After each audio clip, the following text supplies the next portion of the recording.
حاضرین جمعہ، بزرگوں، عزیز ساتھیوں، پیارے بچوں، پردہ نشین خواتین اسلام، ہر قسم کی تعریف توصیف تنہا اس اللہ رب العالمین کے لیے لائق اور زیبا ہے جنہوں نے ہم بنی نوع انسان کو پیدا فرمایا۔ بعدہ انگنت درود و سلام کا نزول ہو تمام انبیاء کرام پر، بالخصوص ہم تماموں کے آخری نبی احمد مجتبیٰ محمد مصطفیٰ صلی اللہ علیہ وسلم پر، جن کو اللہ سبحانہ و تعالیٰ نے آخری نبی، آخری رسول، آخری پیغمبر بنا کر کے اس دنیا میں مبعوث فرمایا۔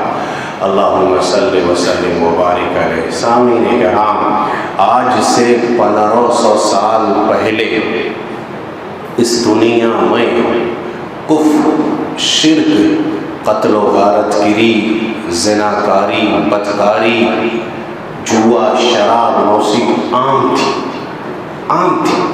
اور آپ جانتے ہوں گے یہاں تک برائی اس قدر تھی کہ لوگ اپنی ہی بیٹی کو زندہ زمین پہ درگور کر دیا کرتا تھا، زندہ مار دیتا تھا۔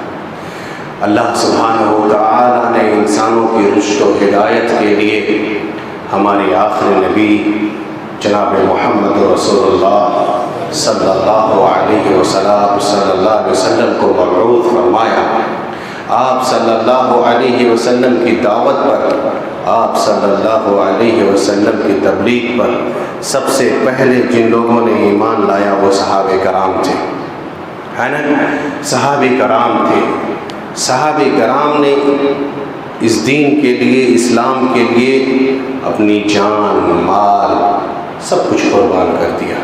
انہی کی بدولت اور انہی کی قربانیوں کی بدولت آج اسلام ہم تک پہنچا ہے، سمجھ گئے؟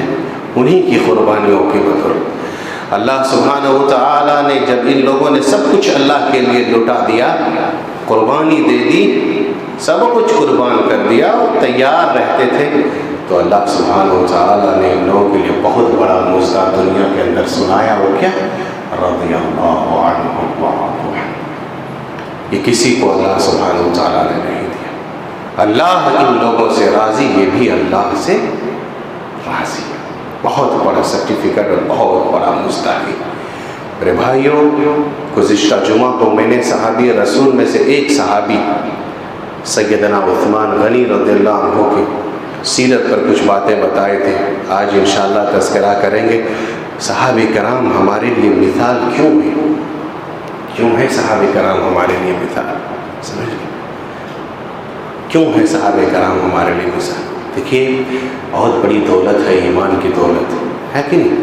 بہت بڑی دولت، ایمان کی دولت۔ سب چلا جاوے، ایمان کبھی نہ جائے۔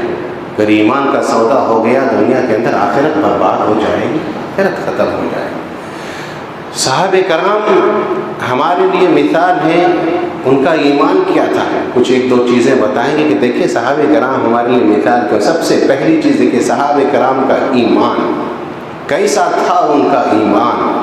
اور ویسے ہی ایمان جو میں نے خطبہ مسنونہ کے بعد جو ایک آیت تلاوت کی ہے، اللہ سبحانہ تعالی نے کہا ہے فَإِنْ آمَنُوا بِمِثْلِ مَا آمَنْتُمْ بِهِ فَقَدِ اهْتَدَوْا۔ اللہ کہہ رہا ہے کہ ویسے ہی ایمان لاؤ جیسے صحابہ کرام نے ایمان، فَقَدِ اهْتَدَوْا، ہدایت پا جائے۔ وَإِنْ تَوَلَّوْا فَإِنَّمَا هُمْ فِي شِقَاقٍ، اگر منہ موڑو گے تو سمجھ لو کیا حال ہونے والا ہے۔ کیا تھا صحابہ کرام کا ایمان؟ کیا معیار تھا، کیا کسوٹی تھی ان کی ایمان کی، کیا کوالٹی تھی ان کی ایمان کی؟ اللہ اکبر۔ قرآن ایک جگہ کہتا ہے وَلَكِنَّ اللَّهَ حَبَّبَ إِلَيْكُمُ الْإِيمَانَ، ان لوگوں نے ایمان کو اپنا محبوب بنا لیا تھا۔ سبحان اللہ۔ ایک واقعہ بتاتے ہیں، اللہ کیسے تھے صحابہ کرام، کیسے تھے اور مثال کیوں ہے، اور ویسے ہی ایمان لانا ہے، ہدایت پا جائے گی۔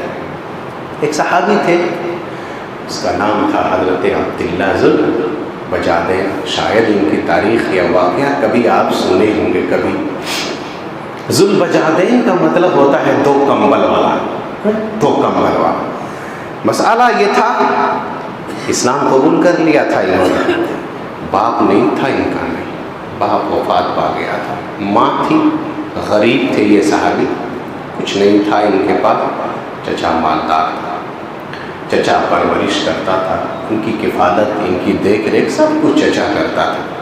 چپکے چپکے تو انہوں نے اسلام قبول کر لیا تھا، چچا ابھی اسلام لایا نہیں تھا، کٹر تھا، سب کچھ دیکھ رہا ہے اور اس کی آس اور اس انتظار میں ہے کہ میرا چچا کبھی اسلام لائے گا، اسلام قبول کرے گا، قبول کرے گا۔ بہت دن بیت گیا، یہاں تک کہ صحابی کرام رضی اللہ عنہم اجمعین مکہ چھوڑ کر کے اب دھیرے دھیرے کہاں جانے لگے؟ سب مدینہ ہجرت کرنے لگے۔ اب ان کا صبر کا پیمانہ دھیرے دھیرے اب لبریز ہو رہا ہے، پیالہ جام کا بھرنے لگ رہا ہے۔ اتنا دن میں نے انتظار کیا، اب تک چچا اسلام نہیں قبول کیا۔ سب صحابہ رسول یہاں سے چھوڑ کر کے اب جا رہے ہیں دھیرے دھیرے، میں کیا کروں؟ آخر کا چچا کے سامنے اعلان کر دیا، اقرار اعلان کیا کہ اشہد ان لا الہ الا اللہ و اشہد ان محمد رسول اللہ، میں نے اسلام قبول کر لیا۔ چچا مارتا ہے، بہت مارا پیٹا، جانتے ہی تھے جو اسلام قبول کرتا تھا کتنی تکلیفیں، مصیبتیں، پریشانیاں آتی تھی پھر کے۔ چچا نے مارا پیٹا، جو کچھ دیا تھا اللہ کے بندو سب کچھ چھین لیا اس کا، کہا بھاگ یہاں سے، جا بھاگو، اب میں تجھے ایک پل نہیں رکھوں گا، نہ تجھے کھلاؤں گا نہ پلاؤں گا، بھاگو یہاں سے۔ کپڑا جو پہنا تھا چچا نے کیا کہ وہ بھی اتروا لیا، ننگا کر دیا تھا اس آدمی، ذوالبجادے یعنی تو کملی والا، تو کمبل والا، ننگا کر دیا اس کو۔ ننگے گئے کہاں؟ چپل اتار لیا، کپڑا اتار لیا۔ یہ صحابی اپنے گھر جاتے ہیں، ماں پلٹ کر کے دیکھتی ہے بیٹا یہ حال ہے، ماں پیچھے سے کمبل پھینک دیتی ہے، لے ڈھانپ لو جلدی شرمگاہ۔ انہوں نے کیا کیا؟ کمبل کو دو ٹکڑا کرتے ہیں، آدھا شرمگاہ میں لپیٹ لیتے ہیں، آدھا اوڑھ لیتے ہیں، چلے ہجرت یہ بھی شروع کیا۔ کچھ نہیں تھا، نہ کھانا نہ پانی نہ چپل، بس نکلے۔ وَلَكِنَّ اللَّهَ حَبَّبَ إِلَيْكُمُ اللَّهُ، ایمان کو انہوں نے محبوب بنا دیا تھا، سب کچھ قربان کر دیا۔ نکل گئے یہ بھی، رات بھر چلتے رہے، آیا کتابوں کے اندر درخت کے پتے کھا کھا کر کے جا رہے تھے، چپل پیر میں نہیں تھا، جب پہنچے مدینہ پیر پورا چھالا پڑ گیا تھا، چلے گئے مکہ چھوڑ کر کے مدینہ مسجد نبوی میں بیٹھ جاتے ہیں۔ اللہ کے نبی صلی اللہ علیہ وسلم نے پہچانا نہیں، کہا کون ہو؟ یہ کہتے عبد العزیٰ، میرا نام عبد العزیٰ ہے۔ نبی صلی اللہ علیہ وسلم نے کہا کہ نہیں، عزیٰ کا بندہ نہیں، آج سے تم اپنا نام رکھو عبداللہ۔ پورا قصہ سناتے ہیں، تب اللہ کے نبی صلی اللہ علیہ وسلم نے کہا کہ عبداللہ تمہارا نام ہے، لقب تمہارا ذوالبجادین یعنی تو کمبل والا۔ اللہ اکبر، سب کچھ چھوڑ کر کے چلے گئے۔ دیکھیں ایمان کو کیسے یہ لوگ، کتنا محبوب تھا۔ یہی صحابی ہیں، جب غزوہ تبوک کا موقع آیا جہاد کے لیے، یہ صحابی کے ساتھ جا رہے تھے، رسول اللہ صلی اللہ علیہ وسلم خود ساتھ میں تھے۔ راستے میں بخار پڑ جاتا ہے، اللہ کے نبی صلی اللہ علیہ وسلم کی گود میں سرہانہ رکھے ہوئے ہیں، آخری سانسیں چل رہی ہیں۔ اللہ خوش نصیب صاحب، اللہ کے نبی صلی اللہ علیہ وسلم یہی وہ صحابی ہیں، انتقال ہو گئے۔ انتقال جب ہو گئے، اللہ کے نبی صلی اللہ علیہ وسلم خود قبر پر رکھ رہے ہیں، اور جب قبر پر اس صحابی کو صلح دیتے ہیں، صلح دینے کے بعد اللہ کے نبی نے کہا کہ اللہ میں اس سے راضی، تو بھی اس سے راضی ہو جا۔ حضرت عمر نے تبھی کہا تھا کہ کاش یہ لاش ہماری ہوتی، یہ لاش ہماری ہوتی۔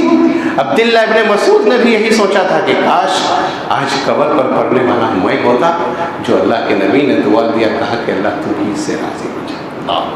بڑا ایمان ان لوگوں کا محبوب تھا۔ کیا تھا ان کا ایمان، کیا کوالٹی تھی؟ دیکھیں سب کچھ چھوڑ دیتے تھے، لیکن ایمان کو بچتے بچاتے جاتے تھے۔ اللہ کے نبی صلی اللہ علیہ وسلم، آپ سنے ہوں گے بخاری کی ایک روایت، اور آپ پڑھیے حکمراں صحابہ، جس کے مؤلف محمود احمد غضنفر ہیں، وہ لکھتے ہیں واقعہ اللہ کے نبی صلی اللہ علیہ وسلم کو جب معراج کرایا گیا، مکہ سے لے کر کے مسجد اقصیٰ، اسے اسرا کہتے ہیں، مسجد اقصیٰ سے اٹھا کر کے اللہ کے نبی کو جو لے کر کے گئے تھے آسمان تک، اسے معراج کہا جاتا ہے۔ نبی صلی اللہ علیہ وسلم آئے، آپ نے ایک ہی رات میں یہ سب کچھ ہو رہا ہے، سب کچھ ہو رہا ہے۔ سبحان الذی اسریٰ بعبدہ لیلا من المسجد الحرام الى المسجد الاقصی الذی بارکنا حولہ لنریہ، سب ایک ہی رات کا مسئلہ ہے یہ۔ نبی صلی اللہ علیہ وسلم جب آتے ہیں، قریش کے لوگوں سے بتاتے ہیں کہ رات میرے ساتھ ایسا ایسا ایسا ایسا ایسا ہوا۔ لوگ تو طاق میں تھا، قریش کے لوگ جو ایمان نہیں لایا تھا، اسلام قبول نہیں کیا تھا، سب مطلب ٹھٹھا مار کر کے مذاق کرنے لگا، ارے ایسا کیسے ہوگا، ایک ہی رات میں آپ یہاں سے فلسطین مسجد اقصی، پھر وہاں سے آپ ساتوں آسمان کی سیر، ایسا کیسے ہوگا؟ لوگ تو انتظار میں تھا۔ دوڑ کر کے جاتے ہیں، کہاں جاتے ہیں؟ اللہ کے نبی صلی اللہ علیہ وسلم کے دوست یارغار حضرت ابوبکر صدیق رضی اللہ عنہ کے پاس۔ ایمان، انہی لوگوں کا ایمان کیسا تھا؟ جاتے ہیں، کیا کہتے ہیں؟ کہتے ہیں کہ ایک شخص ہے جو یہ کہتا ہے کہ ہم نے ایک رات میں یہاں سے مسجد اقصی اور مسجد اقصی سے پھر ساتوں آسمان کی سیر کر کے راتوں رات پھر ہم مکہ پہنچ گئے ہیں، کیا تم اس بات کی تصدیق کرو گے؟ قربان چاہیے۔ ابو بکر صدیق نے کہا کہ بتاؤ پہلے کس کی زبانی سنی ہو، تو کہنے والا کون ہے پہلے یہ بتاؤ تو۔ کہتے ہیں کہ تمہارا ہی ساتھی محمد ہے صلی اللہ علیہ وسلم۔ حضرت ابوبکر نے کیا جواب دیا؟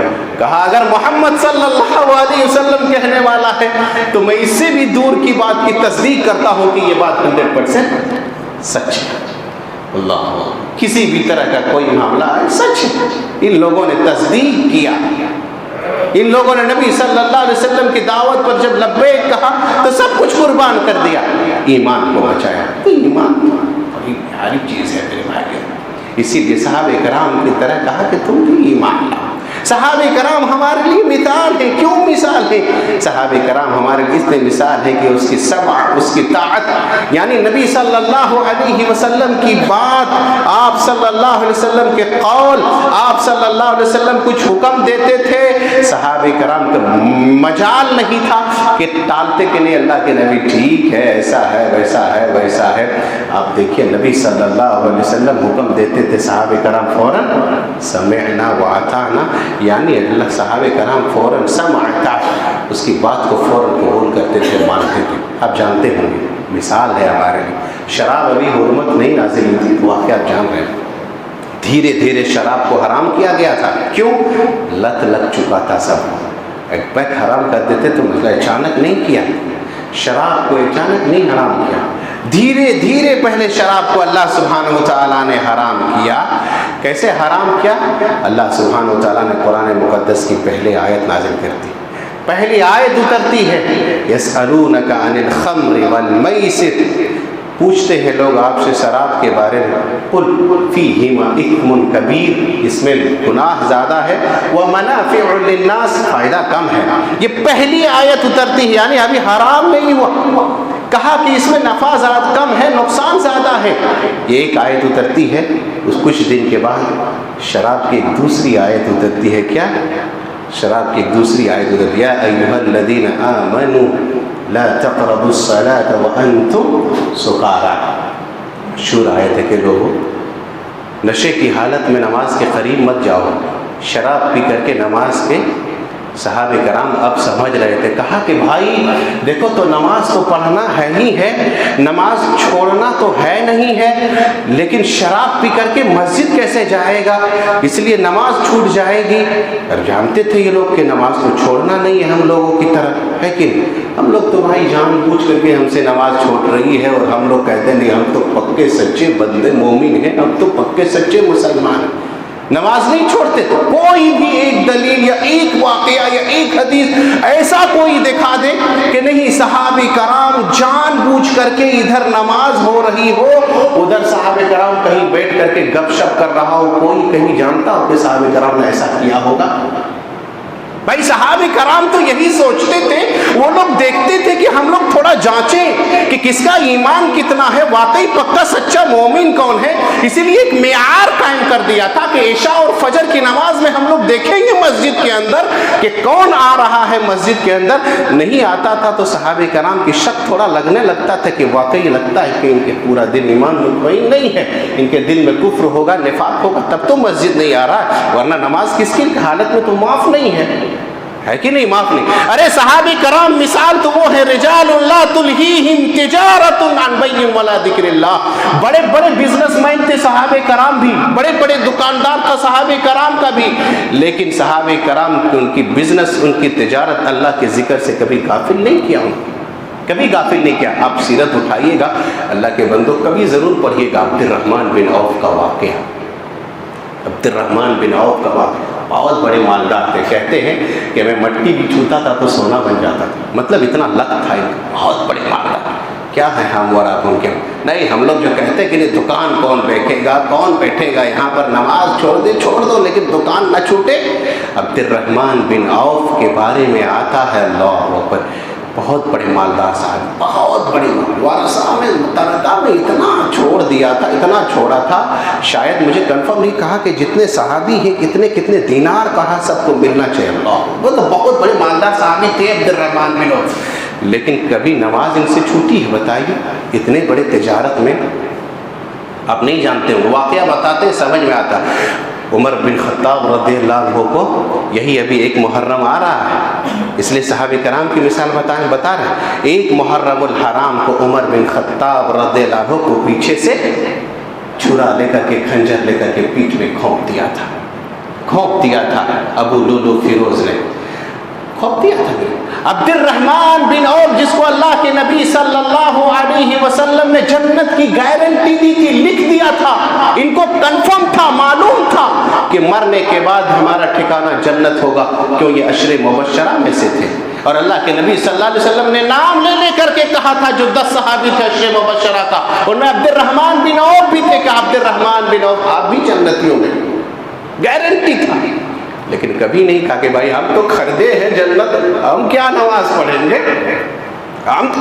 پڑھیں گے، ہم تو اب پہنچ گئے ہیں، ہم تو سب کچھ میرا ٹھیک ٹھاک ہے، اب ہماری نماز کی کیا ضرورت ہے، میں نے تو خرید لیا ہے۔ بھائی جب عمر فاروق کو شہید کر دیا تھا تو عمر فاروق رضی اللہ عنہ کو اب امامت کے لیے بڑا مسئلہ ہو گیا، اب کریں تو کیسے کریں، پیچھے اپنا ہاتھ بڑھاتے ہیں۔ آپ جانتے ہیں یہ واقعہ، کبھی سنے جب پیچھے ہاتھ بڑھایا کہ کھینچ کر کے کسی کو اپنے مصلی پر کھڑا کر دے تو کون ملا تھا ہاتھ میں؟ یہی عبد الرحمن بن عوف، یہی عبد الرحمن بن عوف تھے میرے بھائی، ہمیشہ پہلی صف میں رہتے تھے، فجر کی نماز میں بڑے تاجر مند تھے، مالدار تھے، لیکن کبھی نہیں کہا، نماز کبھی نہیں چھوڑی، اس نے کبھی نہیں نماز کو ترک کیا۔ فجر کی نماز میں امام کے پیچھے جو تھے وہ عبد الرحمن بن عوف تھے، اور عمر بن خطاب کو جب شہید کیا گیا تو پیچھے پکڑ کر کے لاتے ہیں کہ اپنے مصلی پر کسی کو کھڑا کر دے، تو نماز پڑھانے والے جس کو ہاتھ آتا وہ عبد الرحمن بن عوف تھے۔ ہم کیسے جان بوجھ کر کے نماز چھوڑ دیتے اور کہتے نہیں ہم تو بڑے متقی ہیں، ہم تو بڑے اللہ والے ہیں، ہم تو بڑے پکے سچے مسلمان ہیں، لیکن آپ کی زندگی میں نماز نہیں ہے، مسجد نہیں آ رہے، تو بھائی کیا آپ کی متقی اور کہاں ڈر ہے آپ کا، اللہ کا خوف کہاں ہے آپ کا؟ تو میرے بھائیو پہلی بات یہ کہا کہ صحابہ کرام نے کہ نہیں ٹھیک ہے نماز نشے کی حالت میں نہ جاؤ، یہ دوسری آیت اترتی ہے۔ اس کے بعد صحابہ کرام کو دھیرے دھیرے اللہ سبحانہ وتعالیٰ نے ہمیشہ کے لیے شراب کی حرمت نازل کر دیتے ہیں۔ کیا انما الخمر والمیسر والازلام والانصاب والازلام رجس من عمل الشیطان، کہ سنو شراب اب حرام ہمیشہ کے لیے اللہ نے کر دیا۔ سب معتاد صحابہ کرام اللہ اکبر اتنے دن سے عادی تھے، اللہ کے نبی نے کہا کہ جاؤ انس اعلان کر دو۔ ابو طلحہ کہتے ہیں کہ میں اپنے گھر میں لوگوں کو صحابہ کرام کو بٹھا کر کے شراب پلا رہے تھے، اعلان کرنے والے گلی میں اعلان کر رہے ہیں کہ سنو آج سے اللہ کے نبی نے شراب کو حرام قرار دیا ہے۔ ابو طلحہ کہتے ہیں کہ جس کے ہاتھ میں جام تھا، پیالہ تھا، کوئی پی رہا تھا، مٹکے میں شراب بھرا ہوا تھا، جیسے ہی آواز سنی سب نے اڑیل کر کے پھینک دیا، مدینے کے گلیوں میں شراب کی نہریں بہنے لگی۔ صحابہ کرام کا سم و طاعت میرے جو بھی بات اللہ کے نبی صلی اللہ علیہ وسلم کہتے تھے فوراً اس پر عمل کر۔ صحابہ کرام ہمارے لیے مثال ہیں میرے بھائیوں۔ کیا مثال ہے؟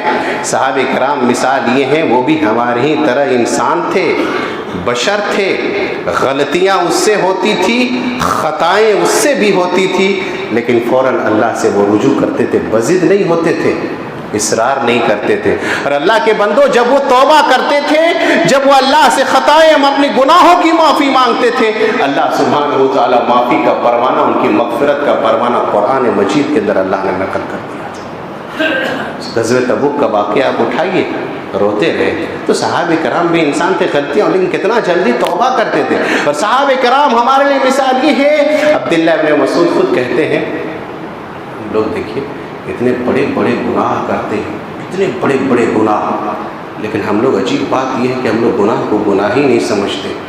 بھائی توحید کے بعد کیا ہے ارکان اسلام میں؟ توحید کے بعد نماز پڑھنا ہے، نماز چھوڑ دے رہے ہیں جان بوجھ کر کے، غیبت ہو رہی ہے، چگلی ہو رہی ہے، کسی کا مال ہڑپ رہے ہیں، چوری ہو رہی ہے۔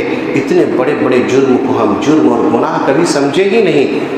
عبداللہ ابن مسعود کہتے ہیں کہ لوگوں، تم لوگ اتنے چھوٹی گناہ کو گناہ نہیں سمجھ رہے ہو، ہم لوگ اللہ کے نبی صلی اللہ علیہ وسلم کے زمانے میں چھوٹی چھوٹی گناہ کو مہلک سمجھتے تھے کہ یہ گناہ ہم لوگ کو ہلاک کرنے کے بعد۔ صحابہ کرام ہیں میرے بھائیوں، مثال ہے ہمارے لیے، مثال ہے ہمارے لیے۔ پڑھیے صحابہ کرام کی زندگی۔ صحابہ کرام ہمارے لیے اسوہ، صحابہ کرام ہمارے لیے مثال ہیں۔ صحابہ کرام ہماری طرح انسان تھے، بشر تھے، بشری تقاضا تھا ان کے، وہ بھی کھاتے تھے، وہ بھی پیتے تھے، ان سے بھی لغزشیں ہوتی تھی، ان سے بھی خطائیں ہوتی تھی۔ صحابہ کرام آپس میں ایک مرتبہ کیا ہوا، ان کے درمیان بھی بحث مباحثہ، تکرار اور اختلاف ہو جایا کرتا تھا، لیکن ہم لوگوں کی طرح گال نہیں پھلاتے تھے، ہم لوگوں کی طرح سلام نہیں بند کرتے تھے، ہم لوگوں کی طرح دشمنی نہیں مول لیتے تھے، ہم لوگوں کی طرح رشتہ نہیں کاٹ لیتے تھے، لیکن صحابہ کرام فوراً معافی تلافی کر کے اپنے گناہوں کو اعتراف کرتے تھے کہ نہیں، ہم سے غلطی ہو گئی، معاف کر دیجیے۔ مثال ہے، آپ کو واقعہ بتاتے ہیں۔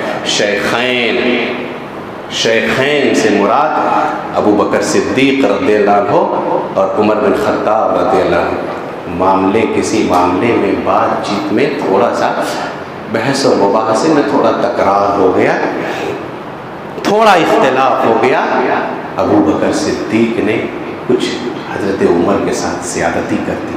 اللہ اکبر، مثال ہے ہمارے لیے۔ اسی لیے دیکھیے صحابہ کرام کی زندگی، تھوڑا سا زیادتی کر دی حضرت ابو بکر صدیق نے، عمر رضی اللہ عنہ کو غصہ آ گیا، مجلس سے، مجمع سے اٹھ گئے، اور اٹھ کر کے حضرت عمر بن خطاب رضی اللہ عنہ غصے سے گھر جانے لگے۔ ابو بکر صدیق دیکھیے اتنے بڑے صحابی ہیں، پیچھے پیچھے جا رہے ہیں، عمر مجھ سے زیادتی ہو گئی، عمر معاف کر دو، عمر معاف کر دو، پیچھے پیچھے کہتے جا رہے ہیں عمر معاف کر دو۔ حضرت عمر نے ایک بھی نہیں سنی، دروازہ سا چیک کر کے بند کر دیا۔ حضرت ابو بکر صدیق رونے لگے، کہا اب کریں تو کیا کریں؟ دیکھیے اختلاف فوراً ہوا، رشتہ نہیں کاٹا، فوراً پیچھے پیچھے گھر تک جا رہے ہیں، کوئی ایگو نہیں، کوئی بڑک پن نہیں، ارے ہم کیوں جھکیں، ہم کیوں سلام کریں، میرے پاس کیا کمی ہے، ہم تو بڑے ہیں، ہم تو بڑا آدمی ہے، ہم کیوں جائیں اس کو سلام کرنے کے لیے۔ ابو بکر صدیق رضی اللہ عنہ وہ صحابی ہیں میرے بھائیوں، ابھی بات آئے گی، اللہ کے نبی صلی اللہ علیہ وسلم نے کہا کہ دنیا کے اندر جن کا احسان تھا میں نے سب کا احسان چکا دیا سوائے ابو بکر صدیق کا۔ ابو بکر تمہارا احسان کا بدلہ اللہ چکائے گا، ہم نہیں چکا سکتے۔ اللہ کے نبی صلی اللہ علیہ وسلم نے کہا کہ میں دنیا کے اندر کسی کو خلیل بناتا تو ابو بکر صدیق کو بناتا۔ نبی صلی اللہ علیہ وسلم نے کہا آج سے مسجد نبوی کا کھڑکیاں جتنی کھلی ہے، جتنا دروازہ کھلا ہوا ہے سب بند کر دو، سوائے ایک دروازے ابو بکر صدیق کا دروازہ کھلا رکھو، وہ وہیں سے آنا جانا۔ ابو بکر صدیق رضی اللہ عنہ کبھی نہیں، کوئی ایگو نہیں، کوئی پیچھے پیچھے جا رہے، عمر معاف کر دو، دروازہ بند کر دیا، جائیں تو کہاں جائیں؟ وہی ایک عدالت تھی نبی صلی اللہ علیہ وسلم کی۔ ابو بکر صدیق رضی اللہ عنہ آتے ہیں، نبی صلی اللہ علیہ وسلم صحابہ کرام کے ساتھ بیٹھے ہوئے تھے، اپنے یارگار کا چہرہ دیکھ کر کے ریڈ کر لیتے ہیں کہ ضرور کوئی لفڑا اور کوئی معاملہ ہوا ہے۔ دامن پکڑ کر کے ابو بکر صدیق آ رہے ہیں اللہ کے نبی صلی اللہ علیہ وسلم کے پاس، سلام کرتے ہیں اللہ کے نبی صلی اللہ علیہ وسلم کے پاس، بیٹھ جائے۔ ابو بکر کیا ہوا ہے؟ کہا اللہ کے نبی، اللہ صحابہ ہمارے لیے مثال ہے میرے بھائی، دیکھیے ان لوگوں کا کیا کیا بتائیں، اپنوں سے زیادہ دوسروں کو ترجیح دیتے تھے۔ صحابہ کرام تو وہ تھے، محمد الرسول اللہ والذین آمنوا معه اشداء علی الکفار رحماء بینہم تراہم رکعا سجدا یبتغون فضلا من اللہ۔ اللہ نے قرآن میں کہا صحابہ کرام وہ ہیں جو اپنوں میں سخت نہیں ہیں، اپنوں میں رحم دل ہیں، اپنوں میں رحم دل ہیں، اپنے بھائیوں میں رحم دل ہیں، کافروں کے لیے سخت ہیں۔ تراہم رکعا سجدا، جب بھی دیکھو گے صحابہ کو یا تو رکوع کی حالت میں نظر آئے گا یا تو سجدے کی حالت میں نظر آئے گا۔ یبتغون فضلا، کیونکہ اس کی خواہش ہے کہ بس رب راضی ہو جاوے، اللہ کا فضل مل جاوے، اللہ راضی ہو جاوے، بس یہی اس کا مقصد ہے اور کچھ نہیں مقصد ہے۔ اس لیے جب بھی صحابہ کرام کو دیکھو گے یا تو تمہیں رکوع کی حالت میں نظر آئے گا یا تو سجدے کی حالت میں نظر آئے گا۔ اللہ، اور یہ صحابہ کرام ہیں، کچھ نہیں چاہتے تھے۔ ابو بکر صدیق رضی اللہ عنہ جا کر کے بیٹھ جاتے ہیں۔ کہا اللہ کے نبی نے، ابو بکر کیا ہوا ہے؟ کہا اللہ کے نبی، ابو بکر سے تھوڑا اختلاف ہو گیا، بات چیت میں تھوڑا سا میں نے زیادتی کر دی، میں پیچھے پیچھے ابو بکر کا عمر کا گھر گیا لیکن مجھ کو معاف نہیں کیا، معاف نہیں کیا۔ ٹھیک ہے، لیکن احساس ہوتا ہے فوراً حضرت عمر بن خطاب کو بھی، دیکھیے میرے بھائی، فوراً احساس ہوتا ہے۔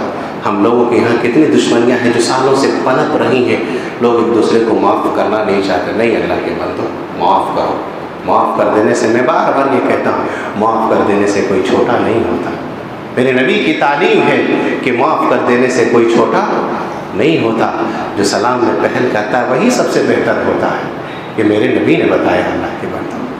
حضرت عمر بن خطاب کہتے ہیں کہ نہیں یار، مجھ کو معاف کر دینا چاہیے تھا۔ ابو بکر صدیق کو، اتنے بڑے صحابی میرے پیچھے پیچھے آئے، گھر تک آئے، معاف کر دینا چاہیے تھا۔ گھر کا دروازہ فوراً کھولتے ہیں، فوراً دوڑ کر کے جاتے ہیں ابو بکر صدیق کا گھر کے، جا کے فوراً جا کے معاف کریں گے، لیکن کیا دیکھتے ہیں ابو بکر صدیق گھر پہ نہیں ہے۔ سمجھ گئے یہ بھی کہ ہوں گے کہاں، وہی نبی کی عدالت ہے۔ یہ بھی گئے، چلے گئے۔ جیسے ہی عمر رضی اللہ عنہ نبی صلی اللہ علیہ وسلم کے سامنے پہنچے، اللہ کے نبی صلی اللہ علیہ وسلم کا چہرہ اب دھیرے دھیرے غصہ سے لال ہو رہا تھا۔ حضرت عمر بن خطاب سمجھ گئے کہ اللہ کے نبی اب غصہ آ گئے ہیں، غصہ آ رہے ہیں۔ فوراً حضرت عمر بن خطاب دھام سے گر جاتے ہیں وہیں پر۔ ابو بکر صدیق کہنے لگتے ہیں اللہ کے نبی صلی اللہ علیہ وسلم عمر کو معاف کر دیجئے، اللہ کی قسم زیادتی میں نے کی تھی۔ ادھر عمر بن خطاب کہتے ہیں اللہ کے نبی ابو بکر کو معاف کر دیجئے، زیادتی مجھ سے ہوئی تھی۔ ادھر ابو بکر کہہ رہے ہیں اللہ کے نبی عمر کو معاف کر دیجئے۔ دیکھیے صحابہ کرام، اللہ اکبر، ابو بکر کہہ رہے کہ زیادتی مجھ سے ہوئی تھی، یہ کہہ رہے زیادتی مجھ سے ہوئی تھی۔ دونوں معاف، آپس میں فوراً معافی اور تلافی کرتے ہیں۔ اللہ کے نبی صلی اللہ علیہ وسلم کھڑے ہوتے ہیں اور کھڑے ہو کر کے کہتے ہیں کہ لوگوں سن لو، وہی بات کہتے ہیں ابو بکر وہ ہے جب سارے لوگوں نے مجھے جھٹلایا تو جس نے تصدیق کرنے والے تھے تو ابو بکر صدیق تھے جنہوں نے تصدیق کیا تھا۔ آج سے تم لوگ ابو بکر اور مجھ کو اپنے حال پر چھوڑ دو۔ اس دن سے ابو بکر کو کسی نے تکلیف نہیں دیا میرے بھائی۔ تو صحابہ کرام ہمارے لیے مثال ہے ہر معاملے میں۔ بات بات میں اختلاف ہو جاتی تھی، لیکن ہماری طرح ایسا نہیں کہ رنجشیں سالوں سال پنپ رہی ہیں، رشتے کاٹ لیتے تھے، نہیں، فوراً آ کر کے جا کر کے معافی و تلافی کر لیتے تھے۔ ایمان ان کا ایسا تھا کہ کیا کہیں ان کا ایمان کا، سمع اطاعت ایسا تھا کیا کہیں کہ اللہ کے نبی خالی نماز کے اندر اپنا جوتا کھول رہے، صحابہ کرام بلا چوچلا کہ نبی نے کھول دیا، ہم بھی کھول دیتے کیونکہ میرا نبی کھول رہا۔ اللہ کیا بتایا۔ تو صحابہ کرام ہر معاملے میں ہمارے لیے مثال ہے میرے بھائیوں۔ ویسے ہی ایمان لاؤ جیسے صحابہ کرام نے ایمان لایا، فقد اہتدوا، ہدایت پا جاؤ گے، اور ہدایت پا جاؤ گے، ہدایت پا جاؤ گے۔ منہ موڑ لو گے تو سمجھ جاؤ کیا ہونے والا ہے۔ اللہ رب العالمین سے دعا کریں، بار الہ ہم تماموں کو جناب محمد رسول اللہ صلی اللہ علیہ وسلم کے صحابہ سے محبت کرنے اور ان جیسا ایمان لانے کی توفیق عطا فرما۔ آمین۔ ہم تماموں کو کتاب و سنت پر چلنے اور اس پر عمل کرنے کی توفیق عطا فرما۔ بار الہ جو بیمار ہیں ان کو شفائے کاملہ عاجلہ عطا فرما، جو پریشان ہیں اللہ ان کی پریشانیوں کو دور فرما۔ آمین۔ تقبل